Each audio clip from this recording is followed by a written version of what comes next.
네, 오늘부터 숙고하게 될 호세아서는 14장으로 된 호세아 선저의 글입니다. 앞으로 호세아서를 전체 내용을 일일이 다 살펴보진 않고 일부분을 선택하여 하나님 말씀을 듣도록 하겠습니다. 호세아서를 한마디로 정리하자면 하나님은 진노하시는 사랑의 하나님이시다. 이것이 호세아서의 중요한 주제가 되겠습니다. 다시 한번 말씀드리겠습니다. 하나님은 진노하시는 사랑의 하나님이시다. 그래서 우리는 이 호세아서를 통해서 사랑하시기에 진노하시는 하나님, 사랑하시기에 진노하시지만 포기할 수 없는 하나님, 사랑하시기에 진노하시지만 포기하지 않고 끝까지 인간을 설득하시고 끝내는 인간을 하나님께로 되돌이키시는 그 하나님의 사랑에 대해서 우리가 배우게 될 것입니다. 이 호세아서를 이해하기 위해서는 성경에 기록된 아주 중요한 주제 중에 하나인 언약에 대해서 우리가 좀 알아야 될 필요성이 있습니다. 언약 혹은 계약, 여러분들께서는 이 계약이란 말이 훨씬 익숙할 것입니다. 우리가 살다 보면 계약서 작성하는 때들이 있지 않습니까? 그런 계약, 성경적인 용어로 하자면 언약이라고 할 수가 있겠는데요. 이 언약을 좀 살펴보고 나서 호세아서로 들어가는 것이 좋겠다 싶습니다. 이 성경에는 조건부 언약과 무조건적인 언약, 이 두 개의 언약이라는 기둥이 있습니다. 무조건적인 언약은 다른 말로는 은혜 언약 이렇게 부를 수도 있겠습니다. 이 조건부 언약의 좋은 예로 열왕기상 5장을 그 예로 들 수가 있겠는데요. 열왕기상 5장에 보면 솔로몬이 성전을 건축하기 위한 프로젝트를 진행을 하게 됩니다. 근데 당시 이스라엘은 이 성전을 건축할 만한 건축 자재라든가 인력이 부족했습니다.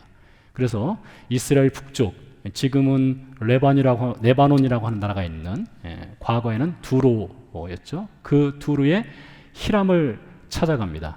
그래서 히람하고 계약을 맺습니다. 우리가 이렇게 성전 건축 프로젝트가 있는데 당신 나라에서 건축 자재들과 그리고 인력을 우리에게 공급을 해주면 우리는 당신들에게 곡식을 그 대가로 지불하겠다. 이런 계약서를 맺는 것이죠. 오늘 우리가 계약서를 맺는 것과 아주 비슷한 방식입니다. 근데 그 계약서를 서로 양자 간에 계약을 맺고 나서 그 계약대로 진행하다가 혹 한쪽이 그 계약을 이행하지 못하면 그 계약은 파기가 되는 것이 되겠죠. 그런 것이 조건부 언약이라고 할 수가 있겠습니다. 이 조건부 언약의 또 다른 형태로는 국제 관계에서도 언약을 맺을 수가 있습니다. 국제 조약이라고 할 수가 있겠습니다. 이 성경 시대 당시에 이 국가와 국가 사이, 특별히 강대국과 약소국 사이에 이 조건부 계약 혹은 언약을 맺는 일들이 아주 흔했는데요. 이 강대국은 약소국을 보호해주겠다는 명목을 빌미 삼아서 약소국을 지배를 합니다. 그리고 세금도 걷어가고요, 경제적인 착취를 해가죠. 대신에 우리가 너희를 지켜주마 이렇게 하는 것이죠. 강대국이 전쟁을 할 경우에 약소국은 강대국 전쟁에 군사들을 파병해서 전쟁에 참여를 해야 될 의무가 있기도 합니다. 혹 약소국이 강대국과 맺은 이 국제 조약 혹은 조건부 언약을 어겼을 경우에 강대국은 어떻게 할까요? 당장 쳐들어가서 약소국을 짓밟아 버립니다. 그래서 약소국은 그 언약을 파기했을 때는 죽을 수밖에 없는, 망할 수밖에 없는 그런 상태에 빠지게 되죠. 그래서 이 조건부 언약이라고 하는 것은 지키면 복을 받고 안 지키면 멸망당하고, 이것이 조건부 언약의 기본적인 틀이 되겠습니다. 다음으로 무조건적인 언약 혹은 은혜 언약이라고 하는 것이 있습니다. 이 은혜 언약의 대표적인 예로는 하나님과 아브람 사이에 맺은 언약이 그 대표적인 예가 되겠는데요. 출애굽기 12장에 보면 그 내용이 나와 있습니다. 여러분 아시는 것처럼 출애굽기 12장에 보면 하나님께서 아브라함을 찾아와서 아브라함을 불러내시지 않습니까? 그러면서 그에게 여러 가지 약속을 주시죠. 땅에 가는 약속도 주시고 자손에 가는 약속도 주시고 너를 통해서 열방이 복을 받게 될 것이라는 그런 약속들을 주시게 됩니다. 우리가 성도의 믿음을 통해서 여러 번 반복적으로 살펴봤지만 하나님이 아브라함에게 이런 언약을 주실 때에 아브라함이 어떤 그가 하나님을 만족시킬 만한 그런 조건이 있어서 하나님이 그것에 만족한 보상을 주시기 위해서 아브라함에게 내가 너에게 이거 저거 해주마 그런 것이 아니었다겠습니다. 아브라함은 아무것도 한 것이 없으나 하나님께서 아브라함에게 무조건적으로 찾아가셔서 무조건적으로 복을 주겠다, 자식을 주겠다, 땅을 주겠다 하셨다는 것이죠. 이것이 조건부 언약, 무조건적인 언약, 은혜 언약의 특징이 되겠습니다. 근데 이 은혜 언약에는 어떤 내용이 있는가 하면 조건부 언약에서는 약속을 지키지 않으면 망하는 것입니다.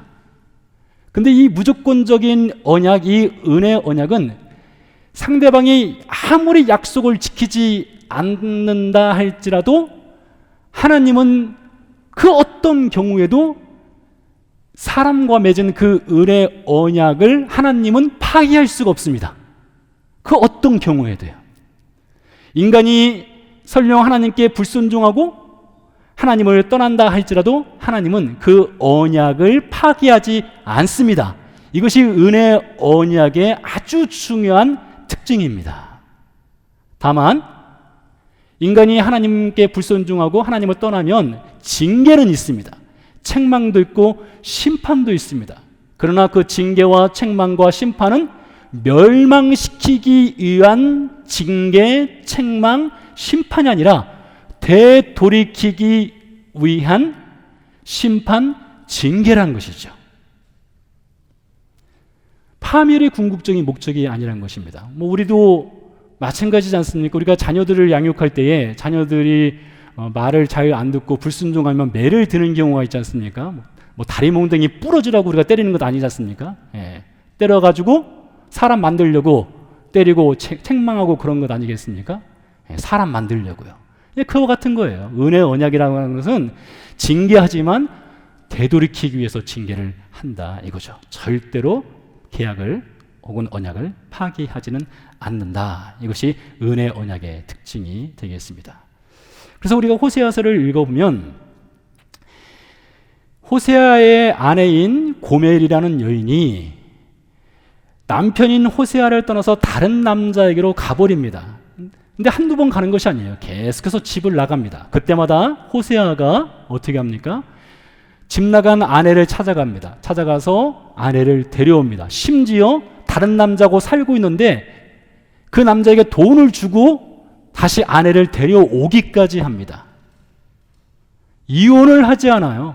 이혼을 하지 않고 끝까지 찾아가서 그 아내를 데려와서 같이 가정생활을 하는 것을 볼 수가 있습니다. 그와 같이 하나님도 하나님을 떠난 이스라엘 백성들을 포기하지 않고 끝까지 찾아가서 데려오십니다. 사실 성경 얘기가 대부분 그런 이야기예요. 하나님을 떠나서 나가버리면 하나님은 찾아가서 다시 데려오시는 이야기의 반복입니다. 그리고 영원히 진노해서 버리지 않습니다. 왜요?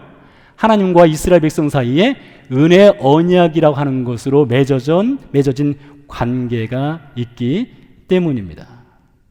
그래서 이 진노하시지만 포기하지 아니하는 하나님의 사랑을 호세아에서는 하나님과 이스라엘 사이에 영적인 결혼한 부부관계로 표현을 하고 있습니다. 호세아서 2장 19절 20절 말씀입니다. 여기서 내가는 하나님입니다. 내게 이스라엘 백성입니다. 내가 내게 장가들어 영원히 살되 공의와 정의와 은총과 궁휼히 여김으로 내게 장가들며 진실함으로 내게 장가들리니 네가 여호와를 알리라. 여러분 정말로 기가 막힌 말씀이에요. 하나님이 이스라엘 백성에게 프로포즈를 하는 것입니다. 그 프로포즈를 할 때 이스라엘 백성들의 상태가 어떤 상태냐? 하나님을 떠나버린 상태입니다. 여호와를 버린 상태예요. 다른 남자라고 할 수 있는 우상 숭배에 빠진 상태입니다. 그러나 하나님은 그 이스라엘 백성을 찾아가서 하는 말이, 내가 너에게 장가 들고 싶다. 나랑 결혼하자. 내가 너에게 정의와 은총과 긍휼을 베풀 것이다. 이렇게 말씀한다는 것이죠. 그러면서 그래서 네가 나를 알게 될 것이다. 이렇게 이야기하고 있는데요. 구약 성경에서는 이렇게 하나님과 이스라엘 백성을 영적인 결혼한 부부관계로 이렇게 표현하는데, 신약에도 그대로 그것이 연결되는 것을 볼 수가 있습니다. 고린도서 11장 2절 말씀입니다. 이 말씀은 바울이 한 이야기입니다.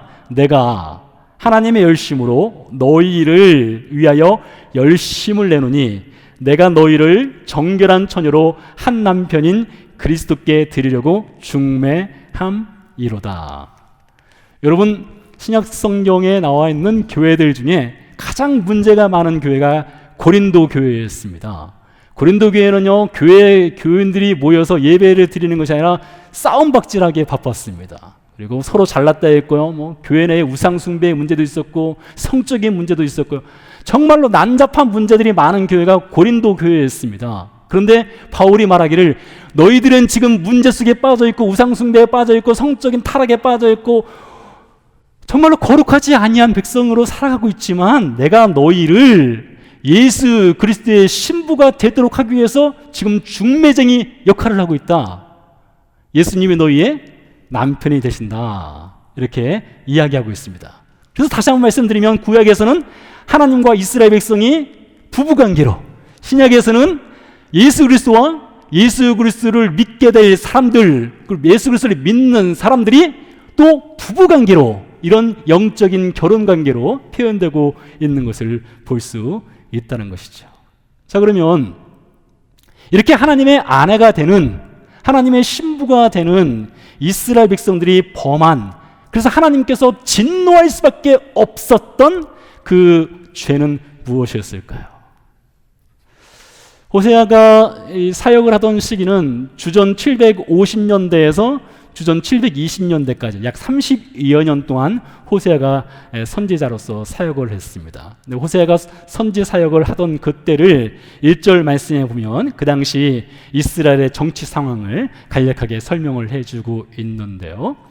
여러분, 이스라엘 나라가 세워진 때는 주전 한 1000년경에 이스라엘이 세워졌습니다. 나라가 세워지고 첫 번째 왕은 사울이었죠. 두 번째 왕은 여러분이 잘 아시는 골리앗을 때려 죽인 다윗이었죠. 세 번째 왕은 솔로몬이었습니다. 솔로몬이 40년 동안 나라를 다스리고 나서 나라가 이제 두 조각이 납니다. 그래서 북이스라엘, 남유다로 갈라지게 되죠. 북이스라엘은 이스라엘 12지파 중에서 10개 지파를 가져갔습니다. 남유다는 2개 지파인 유다와 베냐민이 남유다 왕국을 이루고 있었습니다.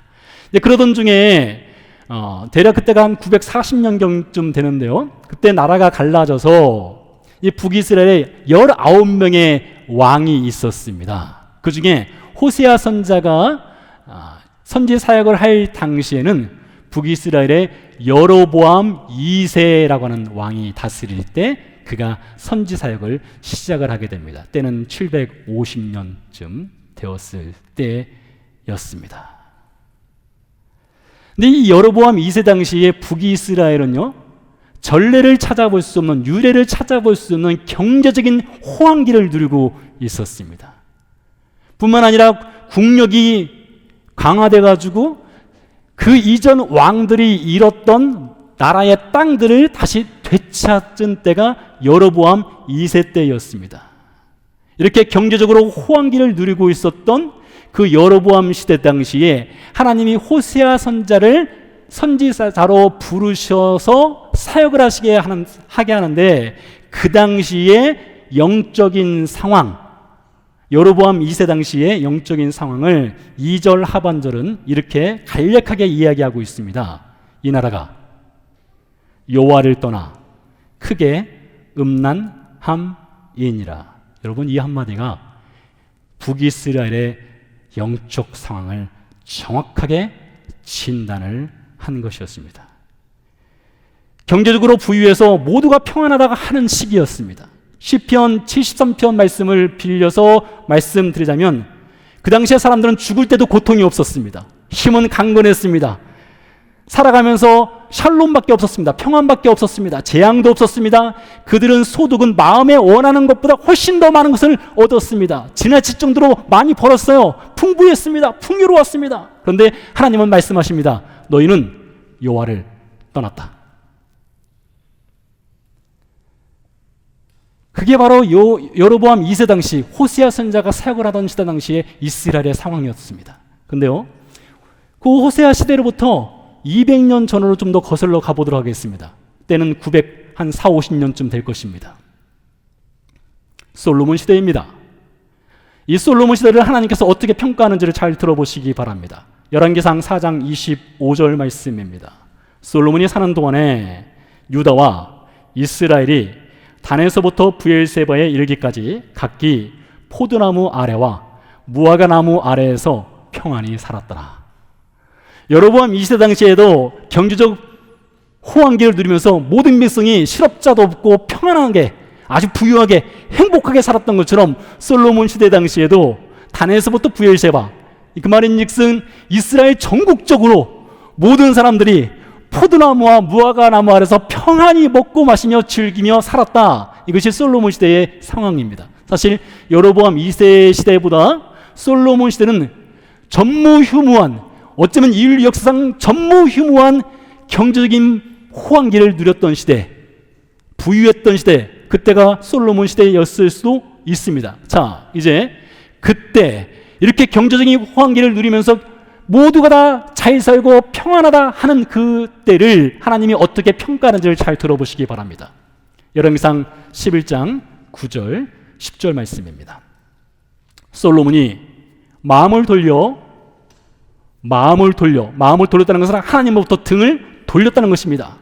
이스라엘 하나님 여호와를 떠남으로 여호와께서 그에게 진노하시니라. 여호와께서 일찍이 2번이나 그에게 나타나시고 이 일에 대하여 명령하사 다른 신을 따르지 말라 하셨으나 그가 여호와의 명령을 지키지 아니하였으므로.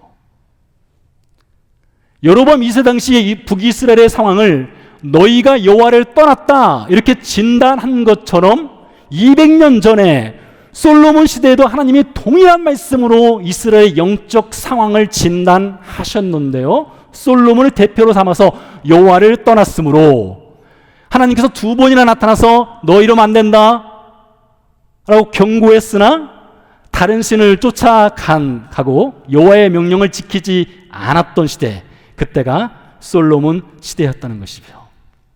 그래서 솔로몬 시대 역시 마찬가지로 한마디로 여호와를 떠난 시대, 이렇게 정리할 수가 있겠다 싶습니다. 여러분, 솔로몬은요 성경에 여러 권의 이 성경 말씀을 썼습니다. 아가서를 썼고요, 잠언서를 썼고요, 전도서를 썼습니다. 시편의 일부분도 솔로몬이 썼습니다. 유대 랍비들의 주장에 의하면 솔로몬이 젊은 나이 때는 아가서를 썼다고 합니다. 여러분, 아가서는 사랑의 노래가 아니겠습니까? 젊은 나이니까 사랑을 노래했습니다. 중년의 나이 때는 잠언서를 썼습니다. 잠언서를 읽어보시면 아시겠지만 지혜에 관한 이야기죠. 그리고 그의 인생의 말미, 그가 70년을 살았는데요, 인생의 말미에 가서는 무슨 성경을 썼을까요? 전도서를 썼습니다. 여러분, 전도서의 중요한 주제가 있다면 헤벨입니다. 헤벨. 그 말인즉슨 한숨입니다. 한 호흡. 그 말인즉슨 헤벨의 뜻은 헛되다 이런 뜻입니다. 아침 안개처럼 헛되다 이런 뜻입니다. 그가 세상의 권력과 물질과 지위와 쾌락과 욕심을 다 잡아봤지만 인생을 살고 보니 그것이 모두 헤벨이었다. 한마디로 헛되다 이것이었던 것이죠. 그러면서 솔로몬이 이 전도서에서 무엇을 말합니까? 사람이 자신들이 생각하기에 가치 있는 일이라고 해서 시간을 들이고 정성을 들이고 심지어 생명을 바쳐서 노력해서 얻는 이 모든 것들이 가치 있다 하지만 하나님을 섬기지 않는다면, 하나님이 계시지 않는다면 그 인생은 세상을 떠나면서 남길 수 있는 유일한 말 한마디가 있는데 그 한마디는 헤벨이라는 것이죠. 여러분, 이것이 우리에게 얼마나 엄중한 경고를 던져주는 메시지입니까?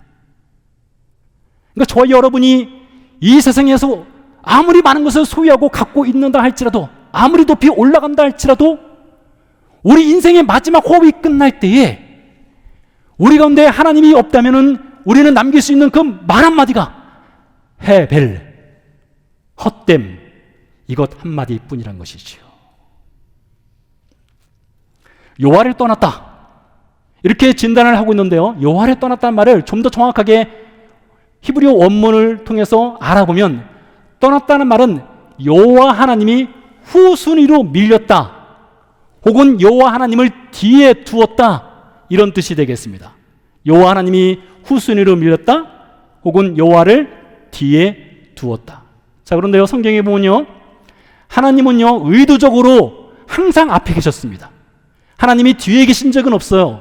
예를 들어서요, 이스라엘 백성들이 출애굽에서 광야 40년 동안 길을 행할 때에 구름 기둥과 불 기둥이 이스라엘 백성을 어디에서 인도했을까요? 앞에서요, 뒤에서요? 앞에서 인도했습니다. 내비게이션은 미리 보여주는 것 아니겠습니까? 그런 것처럼 하나님을 상징하는 구름 기둥과 불 기둥은 항상 앞에서 인도하셨습니다. 하나님은 이스라엘 백성 뒤에 계신 적이 없어요. 항상 앞에 계셨습니다. 하나님의 법궤 역시 마찬가지입니다. 이스라엘 백성들이 가나안 땅으로 들어갈 때에 법궤는 항상 앞에 있었습니다. 그래서 이것을 통해서 하나님은 항상 앞에 계신 분, 항상 미리 가시고 먼저 가시는 분으로 우선순위에 하나님을 두라는 것을 말씀을 해주고 있었습니다. 그러나 여로보암 시대에, 그리고 그 전에 솔로몬 시대에 당시 이스라엘 백성들의 삶은 헤벨을 쫓았습니다. 헤벨, 삶의 가치를 헤벨에 두었던 것입니다. 더 많이 벌고 더 많이 모으고 더 많이 소유하고 더 많이 누리는 그 헤벨의 가치를 두었던 것이었습니다. 하나님은 늘 항상 뒤에 있었습니다. 하나님을 섬기지 않았습니다. 종교적 열심이 없었던 것이 아닙니다. 신앙적 열심이 있었습니다. 그러나 인생을 살다 보니 하나님은 항상 뒤에 있었던 것입니다. 그것이 이스라엘 백성들이 범했던 죄였습니다. 이렇게 이스라엘 백성들이 하나님을 떠나고 하나님을 뒤에 두었을 때 하나님께서 호세아를 불렀습니다. 사실 우리가 살펴보고 있는 이 호세아서 시대, 주전 8세기 그리고 주전 9세기, 그 당시에는요 선지자 전성 시기였습니다. 그러니까 정말로 많은 선자들을 하나님이 불러 세우셨어요. 여러분, 왜 하나님께서 선자들을 이렇게 많이 불러 세우셨을까요? 그만큼 세상이 어두워졌다는 것입니다. 그만큼 세상이 죄에 빠졌기 때문에 하나님은 더 많은 선자들을 불러서 더 많은 하나님의 메시지를 증거하게 하였던 것이죠. 자, 그런데요, 이렇게 선자인 호세아를 불러 세우셨는데 호세아에게 준 하나님의 첫 번째 사명이 아주 기가 막히게 믿을 수 없는 메시지를 그에게 주었습니다. 무엇입니까? 너는 가서 음란한 여자와 결혼하라, 이것이었죠. 1장 2절이 그것을 말해주고 있습니다. 1장 2절입니다. 여호와께서 호세아에게 이르시되 너는 가서 음란한 여자를 맞이하여 음란한 자식들을 낳으라. 믿기지 않는, 믿을 수 없는 사명을 호세아가 받게 된 것입니다. 하나님께서 그렇게 말씀하셨을 때 호세아는 두말하지 않고 그 말에 순종을 했습니다. 그래서 디블라임의 딸 고멜이라는 여인과 결혼을 하게 됩니다. 그리고 그 고멜과 호세아 사이에서 3명의 자녀들이 태어나게 되죠. 첫 번째 자녀는 이스르엘입니다. 이스르엘, 그 뜻은 하나님이 씨를 뿌릴 것이다 라는 뜻이 있습니다. 하나님이 씨를 뿌리니 얼마나 농사가 잘 되겠습니까? 그러나 성경 오늘 호세아서 1장에 보면 하나님이 씨를 뿌릴 것이다 라는 뜻을 갖고는 그 이스르엘, 북이스라엘의 심장부와 같은 그 지역입니다. 하나님께서 그 심장부와 같은 그 지역을 하나님께서 멸하실 것이다, 진노하실 것이다 라고 말씀하셨고요. 두 번째로 딸이 태어나는데요, 딸의 이름은 로루하마입니다. 로루하마. 히브리어는 그 앞에 접두어에 로가 붙으면 부정접두어입니다. 루하마는 이것은 국률이라는 뜻이 있습니다. 국률을 베풀지 않겠다라는 뜻으로 로루하마. 셋째는 아들이 태어나는데요, 로암미입니다. 로암미. 부정접도인 로가 붙었고요. 암미. 이것은 나의 백성이라는 뜻인데요. 내 백성이 아니다. 이것입니다. 하나님께서 직접 이스라엘, 로루아마, 로암미 이 세 아들, 딸들의 이름을 지어주는데요. 여기에 아주 기가 막힌 하나님의 숨겨진 계획이 담겨져 있습니다. 9절 말씀을 읽어드리도록 하겠습니다. 여호와께서 이르시되 그의 이름을 로암미라 하라. 너희는 내 백성이 아니요 나는 너희 하나님이 되지 아니할 것임이라. 자, 말씀을 켜놓으세요. 여기서 보시면요, 여호와께서 이르시되 그의 이름을 로암미라 해서 하나님이 직접 이름을 지어준 증거가 보이시죠? 근데 성경을 찾아보면요, 구약 성경에 딱 두 군데에서만 하나님이 직접 이름을 지어주시고, 다른 성경 본문에서는 부모가 자식의 이름을 지어줬습니다. 그러니까 아주 예외적인 경우라는 거예요. 하나님이 이스라엘, 로루아마, 로암미라고 이름을 지어준 것은 아주 예외적으로 하나님이 특별하게 이름을 지어줬습니다. 그런데요, 성경에 보면요, 이름을 지어준다라고 하는 것은 부모와 자식 관계를 상징하는 것입니다. 다른 사람이 이름을 지어주지 않는 거예요.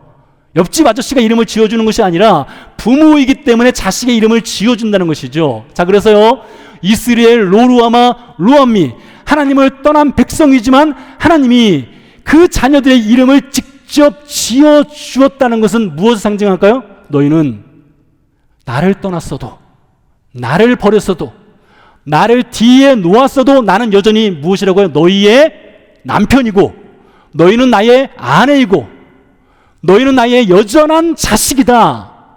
이것을 알려주기 위해서 하나님께서 이스라엘, 로루하마, 로암미 이렇게 이름을 지어준 것이죠. 이렇게 호세아가 증언하는 하나님의 진노하시지만 여전히 너희는 내 백성이고 내 사랑이고 나의 아내이고 내 자식이고 이렇게 말하는 것이요, 신약으로 어떻게 연결되는가를 보도록 하겠습니다.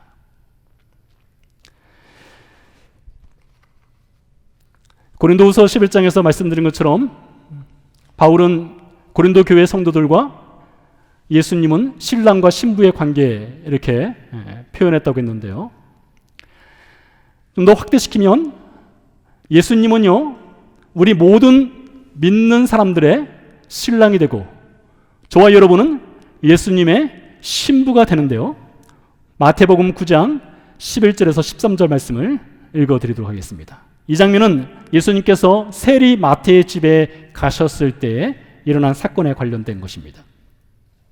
바리새인들이 보고 그의 제자들에게 이르되 어찌하여 너희 선생은 세리와 죄인들과 함께 잡수시느냐. 예수께서 들으시고 이르시되 건강한 자에게는 의사가 쓸데없고 병든 자에게라야 쓸데있느니라. 너희는 가서 내가 긍휼을 원하고 제사를 원하지 아니하노라 하신 뜻이 무엇인지 배우라. 나는 의인을 부르러 온 것이 아니요 죄인을 부르러 왔노라 하시니라. 여러분, 예수님이 이 땅에 오신 목적을 가장 선명하게 보여주는 한 장면입니다. 예수님께서 이 땅에 오신 목적이 무엇이라겠습니까? 의인을 부르러 오신 것이 아니라 죄인을 부르러 오셨다겠습니다. 건강한 자에게는 의인이 쓸데없고 병든 자에게 의인이 쓸데있다 하셨습니다.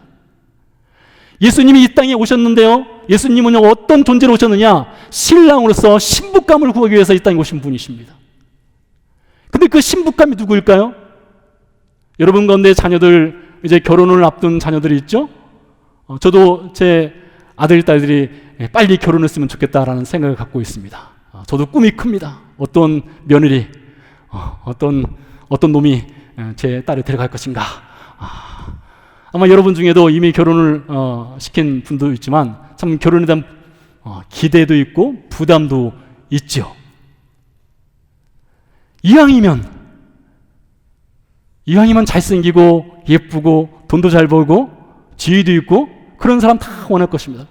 흠 있는 사람 누가 원하겠습니까? 그런데요, 오늘 예수님이 신랑으로서 이 땅에 오셔서 예수님이 찾아가신 신부를 잘 보시기 바랍니다.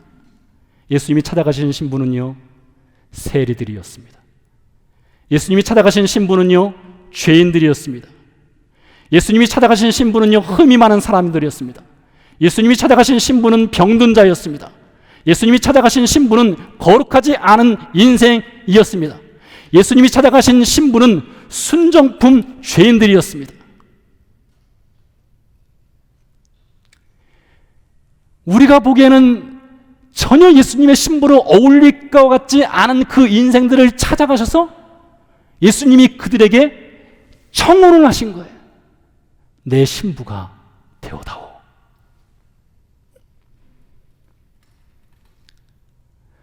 구약 성경에 하나님은요, 하나님을 떠난 이스라엘 백성들을 찾아가서 내 아내가 되어다오. 그러나 너희가 죄를 지었으니 너희를 정결하기 위해서 너희를 징계할 수밖에 없다. 내가 너희에게 진노하지만 내가 여전히 사랑한다. 그것을 보여줬다겠죠. 예수님이 이 땅에 오셔서 거룩하지 않고 죄인된 사람을 신부로 선택했다겠죠. 그러나 예수님도 죄인을 신부로 선택하는 과정 가운데 반드시 거쳐가야 되는 한 관문이 있었습니다. 그 관문은 무엇일까요? 죄의 문제를 해결하는 관문입니다. 그냥 죄인을 신부로 삼아서 죄인으로 살게 하지 않고 죄인을 거룩한 하나님의 신부로서 변화시키기 위한 그 과정이 반드시 필요했다는 것이죠. 그것이 무엇일까요? 마태복음 26장 39절 말씀을 보도록 하겠습니다. 조금 나아가서 얼굴을 땅에 대시고 엎드려 기도하여 이르시되 내 아버지여, 만일 할만하시거든 이 잔을 내게서 지나가게 하옵소서. 그러나 나의 원대로 마옵시고 아버지의 원대로 하옵소서. 예수님이 십자가에서 못 박히시기 바로 전날 겟세마네라고 하는 곳에 가셔서 기도하는 한 장면이 되겠습니다. 말씀하셨습니다. 이 잔을 내게서 지나가게 하옵소서. 여기서 이 잔이라고 하는 의미, 이전에 말씀드린 것으로 기억을 하는데요, 그 잔의 의미가 무엇입니까? 하나님의 진노의 잔입니다. 하나님이 죄인을 향해서 쏟아 놓을 수밖에 없는 그 진노의 잔인 것이죠. 예수님께서 그 진노의 잔을 죄인들에게 쏟아붓지 아니하시고 죄인들을 대신해서 자신의 신부가 될 그 죄인들을 대신해서 예수님이 그 진노의 잔을 마시기 위한 기도였던 것이죠. 그러면서 예수님이 말씀하셨습니다. 나의 원대로 하지 마시고 아버지의 원대로 하옵소서. 하나님의 뜻이 무엇이었습니까? 아들아, 네가 가라. 네가 가서 신부감을 구해와라. 그 신부감은 죄인이지 않느냐? 거룩하지 않은 백성이다. 흠이 많고 병든 백성이다. 나를 떠난 백성이다. 그 백성을 향해서 내가 진노해야지만 그 진노를 그 백성에게 쏟지 않았냐고 내가 너에게 쏟아부으마. 그것을 하나님께서, 예수님께서 말씀하신 것이었죠. 그래서 예수님께서 하나님이 죄인에게 쏟아부어야 할 그 진노의 잔을 십자가에서 마신 것이죠. 그리고 죄인을 하나님의 아들 되시는 예수께서 당신의 신부로 삼으신 것이죠. 그래서 하나님의 사랑은요, 진노하시지만 끝까지 포기하지 않으시고 찾아가셔서 사랑 고백하시고 신부로 삼으시는 그 사랑인 것입니다. 호세아서 1장 10절에서 2장 1절까지를 읽어드리겠습니다. 그러나 이스라엘 자손의 수가 바닷가에 모래같이 되어서 헤아릴 수도 없고 셀 수도 없을 것이며 전에 그들에게 이르기를 너희는 내 백성이 아니라 한 그곳에서 그들에게 이르기를 너희는 살아계신 하나님의 아들들이라 할 것이라. 이에 유다 자손과 이스라엘 자손이 함께 모여 한 우두머리를 세우고 그 땅에서부터 올라오리니 이스라엘의 날이 클 것임이라. 너희 형제에게는 암미라 하고 너희 자매에게는 루하마라 하라. 여러분 10절 이전에 호세아서 1장 10절 이전에는 하나님의 매서운 진노가 있었습니다. 하나님의 심판이 있었습니다. 그러나 이 10절에서부터 반전이 일어나는데요, 10절 첫 단어가 부정 접속사인 그러나가 등장했습니다. 그러나. 이 그러나와 함께 하나님 말씀하셔요. 이전에는 로루하마, 궁유를 받지 못했던 백성이지만 이제는 루하마, 궁유를 받는 백성이 될 것이다. 이전에는 로암미, 나의 백성이 아니었으나 이제는 암미, 나의 백성이 될 것이다. 그 그러나를 행하시기 위해서 하나님은 이스라엘 백성을 찾아가시고 그들을 신부로 삼으신 것이죠.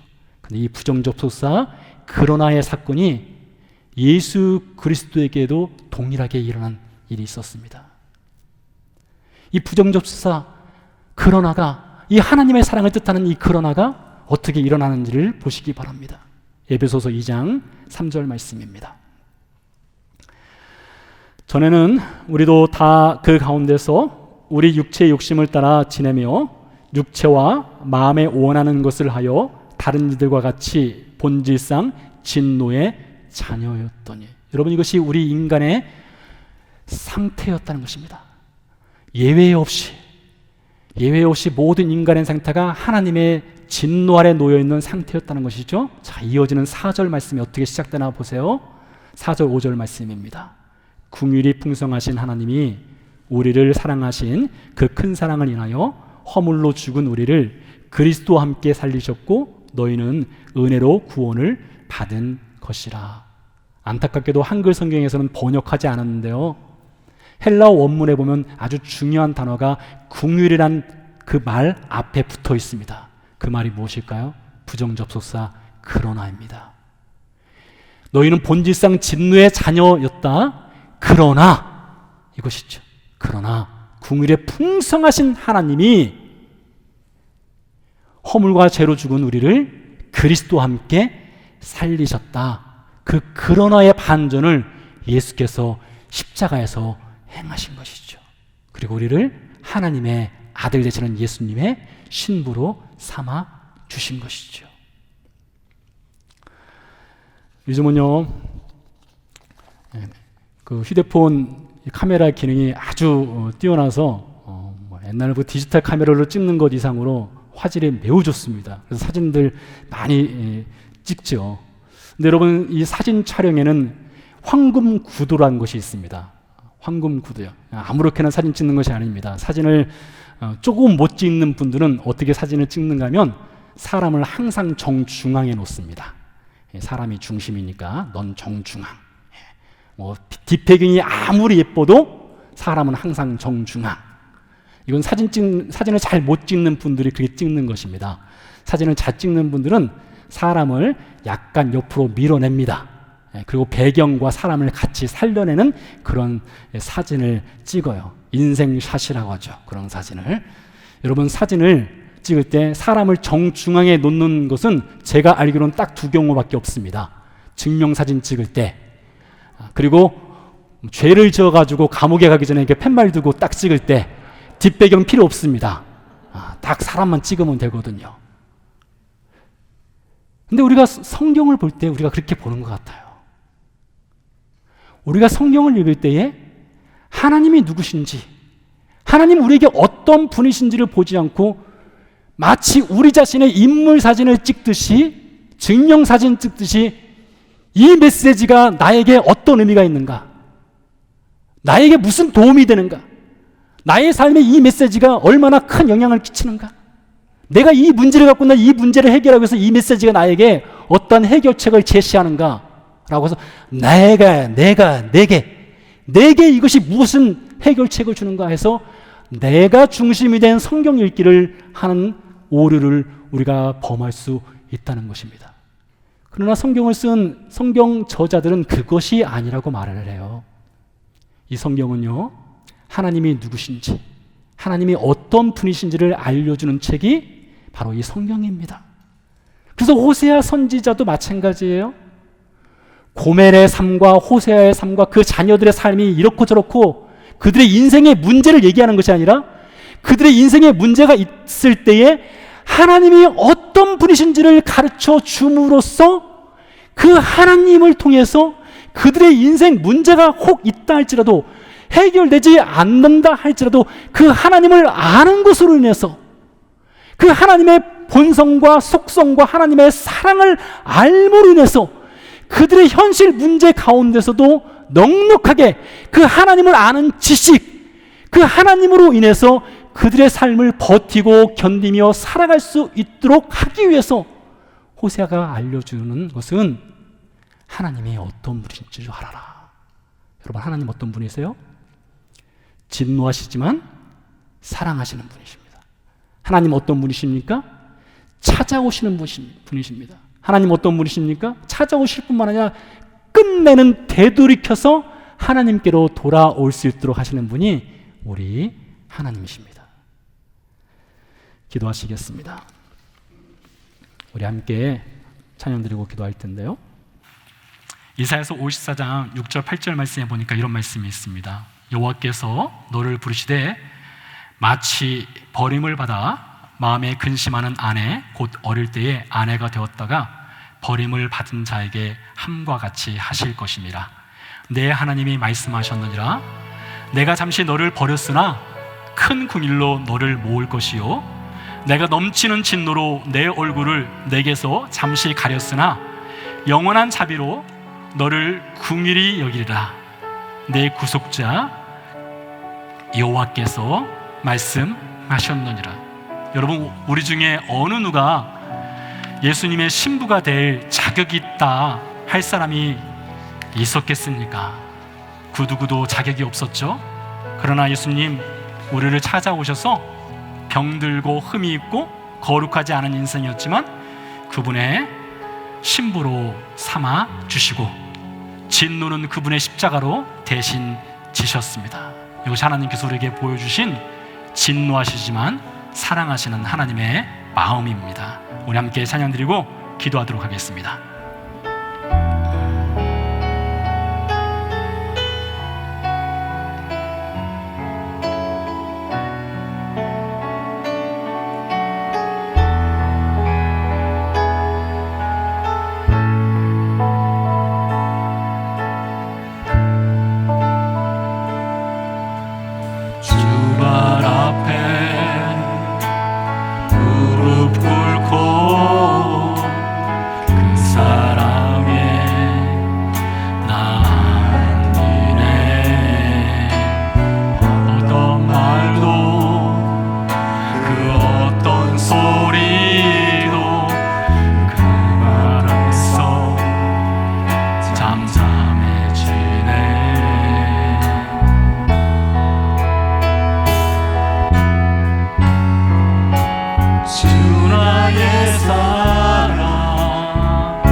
같이 기도하실 때에 아프가니스탄을 위해서 같이 기도하도록 하겠습니다. 하나님의 다스리심과 통치하심이 그 땅에 임할 수 있도록 그 땅에 있는 현지인 교회들과 선교사들을 위해서 기도해 주시기 바랍니다. 하나님은 포기하지 아니하시는 분이십니다. 하나님은 진노하시지만 사랑하시는 분이십니다. 이 한 주 안에 살아가면서 우리가 하나님께 돌아갈 것은 없는지, 하나님 앞에 우리가 두고 있는 것은 없는지 여러분 생각해 보시기 바랍니다. 이 한 주간 살면서 포기하지 아니하는 그 하나님의 사랑을 붙잡고 승리하게 해달라고 함께 기도하도록 하겠습니다. 살아계신 아버지 하나님, 감사와 영광을 주 앞에 올려드립니다. 하나님, 이 시간 아프가니스탄 그 땅인 가운데 하나님의 긍휼과 하나님의 자비와 하나님의 다스리심과 통치하심이 함께해 주시옵기를 간절히 소원합니다. 내년에 아버지 하나님, 탈레반 정권 아래에서 고통받고 있는 백성들을 불쌍히 여겨 주시옵소서. 그들의 눈물을 닦아 주시옵소서. 내년에 아버지 하나님, 탈레반 정권 아래 아버지 하나님 고통받고 있는 그리스도인들을 불쌍히 여겨 주시옵소서. 선교사님들을 붙잡아 주셔서 강하고 담대하게 하시며 그 땅에 뿌려진 복음의 씨앗이 아버지 하나님이 열매를 맺을 수 있도록 주여 은혜와 긍휼을 베풀어 주시옵소서. 내전에 아버지 하나님, 포기함이 없으신 하나님의 사랑, 진노하시지만 여전히 사랑하시는 그 하나님의 사랑, 그 하나님의 사랑에 우리 아버지 하나님, 우리가 나아갑니다. 우리가 주님 앞에 나아가서 주님 앞에 놓았던 것들을 내려놓게 하시고 우리 아버지 하나님 긍휼과 사랑을 베풀어 주시는 그 포기함이 없는 하나님의 사랑을 붙잡고 한 주간을 살아갈 수 있도록 주여 축복하시고 은혜 베풀어 주시옵소서. 우리 다시 한번 기도하도록 하겠습니다. 우리 자녀들을 주 앞에 올려드리겠습니다. 한국에 있는 자녀들, 가족들이 있습니다. 또 타지에서 공부하고 있는 자녀들, 또 사춘기를 만난 자녀들, 하나님의 은혜 가운데서 그들의 자아가 잘 형성될 수 있도록 아직도 구원받지 못한 형제자매들이 있다면 같이 올려드리겠습니다. 살아계신 아버지 하나님, 감사합니다. 우리 아버지 하나님, 이 시간 우리 사랑하는 자녀들을 주 앞에 올려드립니다. 하나님, 무엇보다 그들의 인생 가운데 하나님이 앞에 계시기를 소원하고 원합니다. 하나님이 늘 앞에 계시고 그들은 주님을 따라가는 인생을 살아갈 수 있도록 주여 도와주시옵소서. 모든 것을 다 갖추었다 할지라도 해벨이 되는 인생 살지 않게 하시고 하나님께서 기뻐하시고 원하시는 그리스도의 삶을 살아갈 수 있도록 주여 축복해 주시옵소서. 타지에 있는 자녀들, 한국에 있는 가족들, 공부하는 자녀들 주 앞에 올려드립니다. 주여 은혜와 긍휼로 함께 하시고 구원받지 못한 형제자매들에게는 주의 구원의 소식이 들려지게 하시고 복음을 통해서 예수 그리스도를 영접할 수 있는 주의 은혜가 함께해 주셨기를 간절히 소원하고 원하옵나이다. 살아계신 아버지 하나님, 우리가 아무리 우리 자신을 살펴보아도 하나님 앞에 무자격자임을 고백할 수밖에 없습니다. 사마리아 수가성의 우물가 여인처럼 우리는 주님의 신부가 될 수 없었으나 예수께서 우리를 대신해서 하나님의 진노를 그 십자가로 감당하시고 우리를 하나님의 거룩한 신부로 받아주시니 감사를 드립니다. 그럼에도 불구하고 우리의 삶을 살아가는 여정 가운데 하나님보다 앞에 놓았던 그 수많은 헤벨들이 있었음을 이 시간 고백합니다. 하나님, 하나하나 뒤로 내려놓게 하시고 하나님이 앞에 있게 하시고 진노 중에라도 끝까지 우리를 사랑하시는 그 하나님으로 인해서 우리의 삶의 여정이 기쁨과 감사함으로 하나님과 동행하게 해 주시옵소서. 이제는 우리를 구원하시기 위해서 그 아들을 보내신 하나님의 크신 사랑과 하나님의 진노를 그 십자가로 대신 받으시고 병들고 흠이 많은 우리를 당신의 아내로 삼아주신 예수 그리스도의 은혜와 우리 안에 내주하셔서 예수님의 신부로 살아갈 수 있도록 힘주시는 성령님께서 삶의 현장으로 돌아가는 모든 성도의 삶 가운데 이제부터 영원토록 함께 하시기를 간절히 축원하옵나이다. 아멘.